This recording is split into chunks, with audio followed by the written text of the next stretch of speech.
Programang ito ay rated SPG. Striktong patnubay at gabay ng magulang ang kailangan. Maaaring may masiselang tema, lengguwahe, karahasan, sexual, horror o droga na hindi angkop sa mga bata.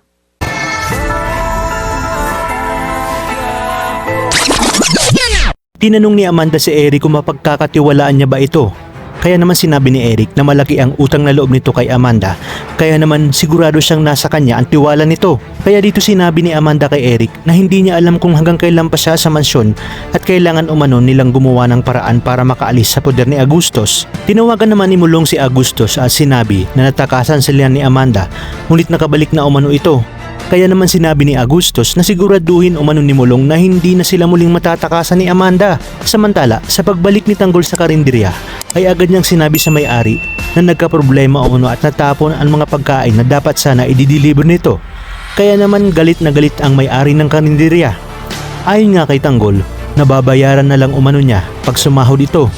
Nagtungo na nga si Rigor at ang mga kasamahan nito sa lugar kung saan ipinatimbre ni General Pacheco ang pinagpupugaran umano ng mga illegal na droga at matagumpay nga nila itong naisagawa.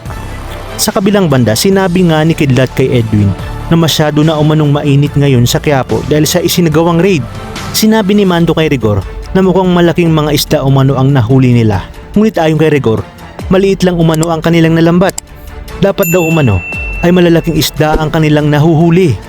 Wala nga silang kaalam-alam na isa ito sa mga plano ni Agustos. Samantala, sinabi naman ni Kidlat sa kanyang mga kasamahan na wala muna umanong lalabas dahil mainit pa sa labas dahil nagkakahulihan na nga. Ngunit iginiit naman ni Edwin na ito na ang pagkakataon nila para kumita ng mas malaki dahil wala daw silang kakompetensya at maaari pa umano nilang utaasan ang presyo nila. Sinabi naman ni Kidlat na kung sakaling mahuli sila ay sagot ni Edwin at wala silang sisihan. Sinabi ng ibang kagrupo nila kay Kidlat na masyadong mainit gumalaw si Edwin at simula daw na nagbenta sila ng droga ay si Edwin na ang nasusunod.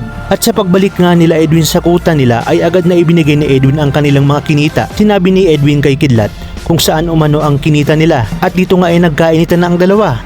Iginit naman ni Edwin na siya umano ang nagpapasok ng malaking pera sa grupo. Ayon naman kay Teban na pagpasensyahan na umano itong si Kidlat. Sinabi nga ni Edwin na kung siseryosohin nila ang pagbebenta ng droga ay siguradong malaki umano ang kanilang kikitain at lalago ang kanilang grupo. Sa inyong balagay, tuluyan na nga kaya magkakawatak-watak ang grupo na Kidlat at Teban dahil kay Edwin. Kaya naman kapamilya, kaapit lang dahil marami pa tayong dapat abangan. Dito lang sa bagong tinututukan ng sambayanan, ang FPJs, Batang Quiapo.